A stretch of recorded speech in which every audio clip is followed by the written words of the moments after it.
سورہ دوحہ قرآن کریم کی 93 صورت ہے، جو اس وقت نازل ہوئی جب وحی کا سلسلہ کچھ عرصے کے لیے رک گیا تھا اور نبی کریم شدید ذہنی اضطراب اور غم کی کیفیت میں تھے۔ محمد اسد نے اپنی تفسیر دا میسج آف دا قرآن میں اس سورہ کو انسانی روح کے لیے امید کا پیغام قرار دیا ہے۔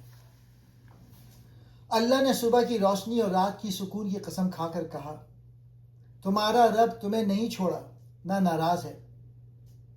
صبح اور رات کی قسم، یہ اللہ کی قدرت اور زندگی کے اتار چڑھاؤ کی علامت ہے۔ جیسے رات کے بعد صبح آتی ہے، ویسے ہی مشکل کے بعد آسانی آتی ہے۔ اللہ نے نبی کو یقین دلایا کہ وہ چھوڑے نہیں گئے۔ اسد صاحب کہتے ہیں کہ یہ نبی صلی اللہ علیہ وآلہ وسلم کی ذاتی زندگی کا حوالہ ہے۔ آپ یتیم تھے، ماں باپ دونوں چھوٹ گئے، مگر اللہ نے پناہ دی دادا، چچا، خدیجہ رضی اللہ تعالی عنہ وغیرہ کے ذریعے۔ آخرت دنیا سے بہتر ہے اور اللہ عنقریب تمہیں اتنا دے گا کہ تم خوش ہو جاؤ گے۔ اسد صاحب کہتے ہیں کہ یہ نبوت کی کامیابی، اسلام کی پھیلاؤ اور آخرت کی جنت کی طرف اشارہ ہے۔ نبی صلی اللہ علیہ وآلہ وسلم کی زندگی میں ہی فتح مکہ جیسے واقعات نے یہ وعدہ پورا کیا۔ اللہ نے نبی کی زندگی کے تین مراحل یاد دلائے۔ یتیمی، جب آپ اکیلے تھے تو اللہ نے پناہ دی۔ تلاش حق، جب آپ حقیقت کی تلاش میں سرگرداں تھے تو اللہ نے وحی کے ذریعے راستہ دکھایا۔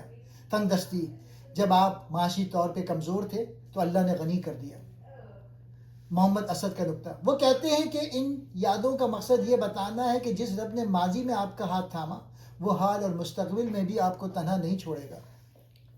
عملی شکر گزاری کے 3 طریقے۔ سورہ کے آخر میں اللہ نے 3 ہدایت دی جو محمد اسد کے نزدیک ایک مثالی معاشرے کی بنیاد ہیں۔ یتیم پر سختی نہ کرنا، کیونکہ آپ خود یتیم تھے، یہ ہمدردی کا سبق ہے۔ سائل، مانگنے والے کو نہ جھڑکنا، چاہے وہ علم کا طالب ہو یا مال کا۔ اللہ کی نعمتوں کا تذکرہ، یعنی جو کچھ اللہ نے دیا ہے اسے چھپانے کے بجائے اس کا شکر ادا کریں اور اسے دوسروں کی بھلائی کے لیے استعمال کریں۔